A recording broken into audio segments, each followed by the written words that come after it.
तो खबर दिल्ली से, जहां पर बीजेपी कार्यकर्ता की हत्या का मामला सामने आया है। चाकू गोद कर रिंकू नाम के युवक की हत्या की गई है। धार्मिक रैली निकालने पर हत्या का आरोप लगाया गया है। पड़ोसियों पर हत्या का आरोप लगा है तो पुलिस ने चारों आरोपियों को गिरफ्तार कर लिया है। दिल्ली के मंगोलपुरी क्षेत्र की एक घटना बताई जा रही है। धार्मिक रैली निकालने पर हत्या का आरोप लगाया गया है। तो दिल्ली में बीजेपी कार्यकर्ता की हत्या हुई है और पड़ोसियों पर हत्या करने का आरोप लगा है। पुलिस ने चारों आरोपियों को गिरफ्तार कर लिया है। रिंकू की हत्या पर शुरू हुई है सियासत है। तो दिल्ली में जो बीजेपी कार्यकर्ता रिंकू बताया जा रहा है, उसकी हत्या कर दी गई है। दरअसल चाकुओं से गोद करके हत्या को अंजाम दिया गया है और रिंकू नाम बताया जा रहा है इस बीजेपी कार्यकर्ता का जिसकी हत्या हुई है। तो धार्मिक रैली निकालने पर हत्या का आरोप लगाया गया है। आरोप भी किस पर? पड़ोसियों पर यह आरोप लगाया गया है। तो हत्या करने का जो आरोप पड़ोसियों पर लगाया है, 4 लोग ऐसे बताए जा रहे थे जिन पर यह आरोप है और ऐसे में पुलिस ने चारों आरोपियों को गिरफ्तार कर लिया। उनसे पूछताछ पुलिस की तरफ से शुरू हो चुकी है और अब ये जो हत्या का मामला सामने आया दिल्ली से, मंगोलपुरी इलाका बताया जा रहा है जहां पर हत्या को अंजाम दिया गया है। इस पर सियासत भी अब तेज होती हुई नजर आ रही है। तो उस पर जिस तरीके से सियासत अब तेज होती हुई नजर आ रही है कि पड़ोसियों पर हत्या करने का आरोप लगा है। पड़ोसियों में से 4 लोगों को आरोपी के तौर पर हिरासत में भी पुलिस ने लिया है। इस पर अधिक जानकारी के लिए दीपक शर्मा संवाददाता हमारे साथ फोनलाइन पर जुड़ चुके हैं। दीपक, आपसे जानकारी चाहेंगे कि मंगोलपुरी की जो घटना सामने आई है, यहाँ पर बीजेपी कार्यकर्ता की हत्या हुई है, तो क्या इसके पीछे कोई और मामला भी था या केवल रैली की वजह से ही यह हत्या की गई है? जी, मैं आपको बता दूं, जिस तरह से ये हत्या को अंजाम दिया गया बुधवार की शाम को, हालांकि पुलिस जो है इसमें वो ये कह रही है कि ये एक बर्थडे पार्टी चल रही थी जिसमें इनका कुछ आपसी विवाद हुआ और उसके बाद जो है उसमें इसकी हत्या कर दी गई।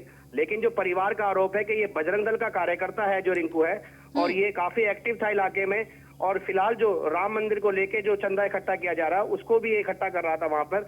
और इस बात से लेके जो है ये लोग जो है काफी नाराज थे और इन्होंने पहले भी इससे झगड़ा किया था इस बात को लेकर और इसी बात को लेकर शायद इसका दोबारा झगड़ा हुआ जैसा कि परिवार का कहना है और इसकी चाकू गोद कर हत्या कर दी गई। लेकिन अगर आप ये बता रहे हैं कि ये बजरंग दल का था तो इस पे ये भी तो कहा जा रहा है कि ये बीजेपी के साथ भी जुड़ा हुआ था लंबे टाइम से। तो क्या केवल धार्मिक रैली एकमात्र ये एक तरीके से अगर देखा जाए कि अगर कोई रैली निकाल देता है तो इस तरीके से दिन दहाड़े हत्या कर दी जाती है, तो यहाँ पर पुलिस प्रशासन पर भी तो सवाल खड़े हो जाते हैं।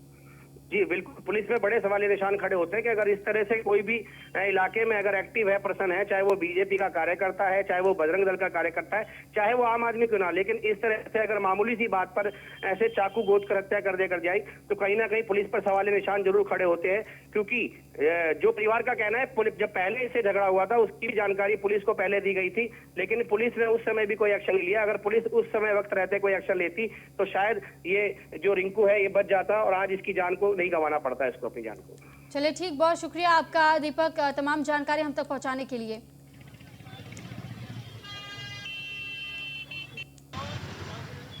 तो पुलिस ने चारों आरोपियों को गिरफ्तार किया है और अब इस पर सियासत भी तेज होती हुई नजर आ रही है क्योंकि जिस तरीके से ये आरोप लगाया जा रहा है कि जो पड़ोसी थे इस शख्स के, जो बीजेपी का कार्यकर्ता बताया जा रहा है, उसके पड़ोसियों ने ही इसकी चाकुओं से गोद करके हत्या कर दी गई है। तो कितनी निर्मम हत्या की गई है चाकुओं से गोद करके। सवाल यहाँ पर पुलिस प्रशासन पर भी खड़े होते हैं कि अगर बीजेपी कार्यकर्ता है और ऐसे में अगर पॉलिटिशियंस की जब हम बात करते हैं, जब मान लीजिए हमारे देश के अगर पॉलिटिशियंस है जो उनसे जुड़े कार्यकर्ता है वो भी अगर इस तरीके से सुरक्षित नहीं होते हैं तो यहाँ पर पुलिस प्रशासन पर भी सवाल खड़े होने वाजिब है। और ऐसे में चाकू से गोद करके हत्या की गई है। रिंकू नाम के युवक की हत्या हुई है। बीजेपी कार्यकर्ता बताया जा रहा था। धार्मिक रैली निकालने पर हत्या का आरोप पड़ोसियों पर लगा है। ये रात में भैया को मारने सारे डंडे वगैरह लेके आए थे। रात में इन्होंने पहले भैया को डंडों से मारा, हमें भी मारा, मम्मी पापा तक को मारा मेरे, और फिर भैया को बाद में इन्होंने बाहर निकाल के चाकू मार दिया और इन्होंने इमरजेंसी में भी मारा। मेरे भाई को चाकू खींचा, चांटे भी मारे। ताजू नाम है उनका, उन्होंने मारा।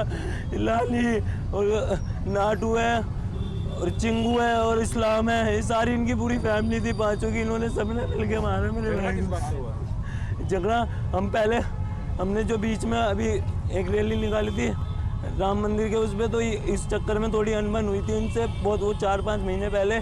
तो उसी की दुश्मनी को लेके ही हमारे पीछे पड़े हुए थे जब से। तो इन्होंने हमें पहले भी बोला था कि हम तुम्हें छोड़ेंगे नहीं, ये नहीं करेंगे, वो नहीं करेंगे, और कल मेरे भाई को मार दिया इन्होंने। कोई झगड़ा हुआ था किसी की पार्टी वार्टी में, बर्थडे पार्टी में? कल किसी का झगड़ा नहीं हुआ था। नहीं।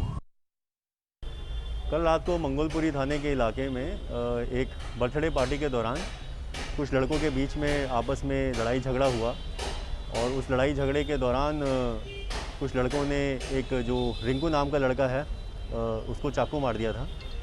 तो इसमें 4 लड़कों के नाम शामिल आए थे, चारों को हमने अरेस्ट कर लिया है और आगे की कार्रवाई हम कर रहे हैं।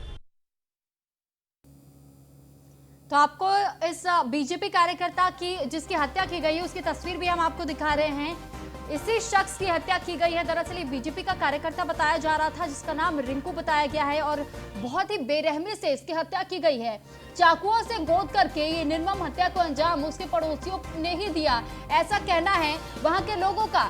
तो ये आरोप लगाया जा रहा है उसके पड़ोसियों पर कि इससे पहले भी वो धमकियां इस तरीके की देते रहते थे कि अगर ये अपनी हरकतों से बाज नहीं आया और इसी तरीके की धार्मिक रैली अगर निकाली गई तो फिर इसे मौत के घाट उतार दिया जाएगा। और ऐसे में इसी वजह से आरोप पड़ोसियों पर लग रहा है कि जब इससे पहले धमकी दी जा चुकी है, और अगर मान लीजिए कि धमकी दी भी गई है तो इसके बारे में पहले से लोगों को जब पता होता है, चाकू से गोद करके हत्या कर दी जाती है, और ऐसे में किसी को चीख पुकार तक भी सुनाई नहीं देती। तो यहाँ पर सवाल कई खड़े होते हैं कि इस तरीके से दिन दहाड़े हत्या हो जाती है किसी की, ना पुलिस प्रशासन को इस बात की जानकारी, ना ही आस पड़ोस के लोगों को जानकारी, और इस तरीके से जिन पर आरोप लगा 4 लोगों को हिरासत में लिया गया है।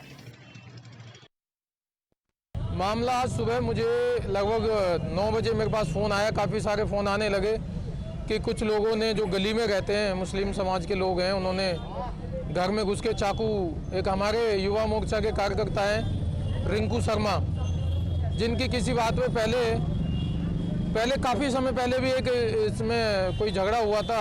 जय श्री राम का नारा लगाने पे, जय श्री राम का नाम लेने पे कोई झगड़ा हुआ, तो पहले इस बात का हमें पता चला था, तो ये बात वैसे ही ख़त्म हो गई थी। लेकिन कल ये मसला इतना बढ़ गया कि वो घर में घुसकर, जो अपराधी हैं, घर में घुसकर रात को 11 साढ़े 11 बजे बैल बजाते हैं और कुंडी खुलवाते हैं। उनके पापा जो दरवाज़ा खोलते हैं और अंदर घुस के उसमें जो अपोजिशन जो पार्टी है, सारे लोग घर में घुस जाते हैं और चाकुओं से लड़के को गोद देते हैं।